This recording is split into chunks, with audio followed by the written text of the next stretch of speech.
ururka naafada Soomaaliland ayaa maanta deeq raashin dhameystiran iyo bustayaal gaarsiiyay 30 qoys oo naafa oo ku nool magaalada Hargeysa. Deeqdan ay ku soo tabarucday haweeney ku nool wadanka Imaaraadka Carabta. Waxa ugu horeyntii goobtii deeqdaasi lagu wareejinayay ka hadashay Sabaax al-Yaman oo ay soo wakiilatay haweeney deeqdaasi soo tabarucday. Bismillaahir Rahmaanir Rahiim. Halkan waxaan soo gudbinaynaa caawin oo laga soo bixiyay Imaaraadka. waxay soo bixisay walaashayna Mahanaagi Cabdiraxmaan oo mar hore caawin raashin u gudbisay ururka naafaha Soomaaliland oo gudoomiyihiisii Taahir khayr Ilaahay siiyo. tan waa caawinkii labaad. waxaan ka codsanaynaa ummadda Soomaaliland dibadda gudaha iyo dibadda inay caawiyaan ummadda Soomaaliland. هنا التبرع الثاني للأخت المواطنة مهاناجي عبد الرحمن من دولة الإمارات العربية المتحدة. قدمتها للأخوة المعاقين في صوماليلاند ورئيس جمعية المعاقين طاهر. وكان هذا التبرع الثاني وندعي لها نقول إن شاء الله يرزق خير الدنيا ونعم الآخرة وإن شاء الله يكون أجر حسنات ليها في هذه التبرعات اللي تقدمها. وإن شاء الله بقية الأخوة المواطنين في صوماليلاند في خارج الوطن أو في الداخل يقوم بالتبرعات مثلها لأن هذه الفترة في أمراض مستعصية مثل أمراض الكورونا وهم محتاجين للمواد الغذائية ومحتاجين للبطانيات. يعني كل واحد يعمل لآخرته إن شاء الله ويكون في ميزان حسناتكم جميعا وشكرا. geestiisana waxaa halkaasi ka hadlay gudoomiyaha ururka naafada Soomaaliland Daahir Xaaji Jaamac. Bismillaahir Rahmaanir Rahiim.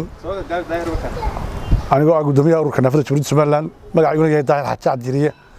maanta halkan waxaan ku qaybinaynaa deeq nooga timid dalka Imaaraadka shakhsiyaad jooga oo muxsiniina.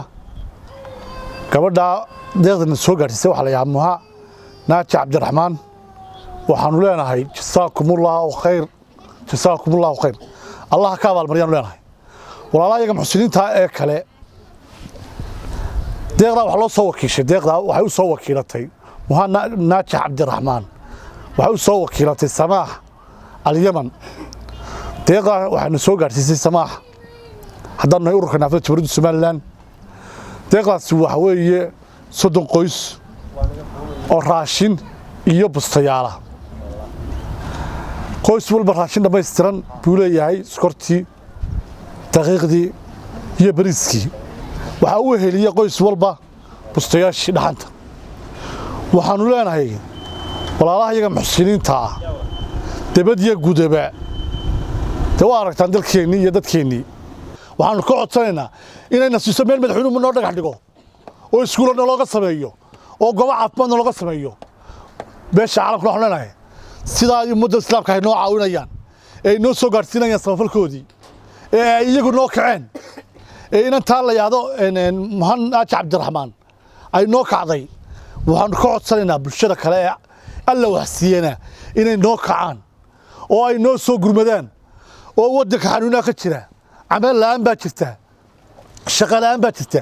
wax kastoo la sheegay kuwa ugu liita waa kuwa ugu liita waa kuwa alla inagu eegayana waa kuwa إلهي لقويقيا سبحانه وتعالى وكوا بدنا مدحوينه هذه مشاريع الصبانية هربر الصبانية يدي بدوتشين الصبانية أنت ما نجاو نقول وحول لنا وأنكو صورنا هذا الخير بيني ده حمد تعلق لا بيني ده أنت هذا UNK يكوا قريبا بدوبي تذكرنا فضاء مركي عالم كسو قادر المشاريع ده وكسو قاتن ضدنا فمن حسيننا مشروع كسو سوق قاتن تذكرنا فضاء وكتيره هذا أوكسفورد بنا ندرسه UNDP بنا ندرسه قرابة بدوية ندرسه من لما أنا أقول واحد السنة هذا واحد قاعد سنة مدحوينه تقول سمعنا إنه وقاعد بالواحد ذاك نافذه وقبنا السلام عليكم ورحمة الله وبركاته. عسيو mahad celiye haweeneydii deeqdaasi soo gaarsiisay. ugu dambeyntii dadkii deeqdaasi la gaarsiiyay iyaguna u mahad celiyay haweeneydii deeqdaasi soo gaarsiisay. reer Soomaaliland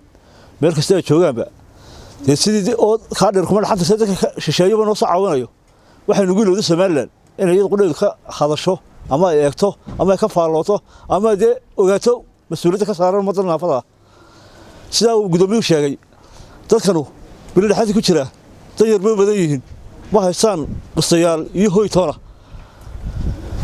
waxaan leenahay cid kasta oo mas'uuliyadda qaabilsan ama u qaabilsan xukuumadda ama u qaabilsan ganacsatada ama u qaabilsan cid kasta oo dadkan xil ka saaran yahayba inay soo gaarsiiyaan wixii ay ugu talagaleen dadkan iyagoo ugu hagaajinaya gudoomiyaha daahir raashinkan waxaan ka mahad celinayaa mar labaad muha naajax cabdiraxmaan oo markii labaad deeqdaa ka soo dirtay dalka dibaddiisa muha waxaan leeyahay halkaad ka soo saartay ilaahay khayr ha kugu bedelo intaas in ka badan aad hadda ka faa'iidi karto ma og tahay inay Somtel bilowday abaalmarino cajiib ah oo ay macaamiisheeda ugu tala gashay waxaa ka mid ah abaalmarinahaas dahab microwave TV-yo iyo moobilo dhammaan shirkadda Samsung ah account lacagi ku jirto oo banka dahabshiil ah dalxiis aad ku degto hoteelada damal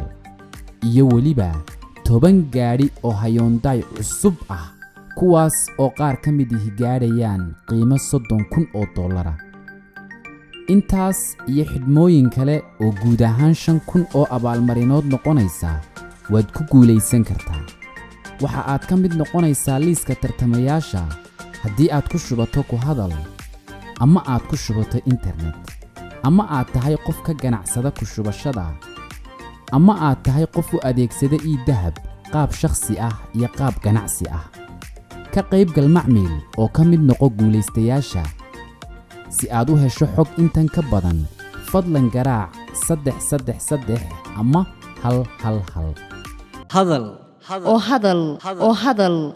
oo ku hadal bishii oo dhan $7 oo keliya ku darso fariin kasta oo aad dirtaana waa kuu bilaash isticmaal shabakadda ugu ballaaran geyga Somaliland haddaba si aad ugu shubato adeega kaafiye fadlan garaac xidig 8 eber 8 afargees ama xidig 2 eber 2 afargees tayo waa Telesom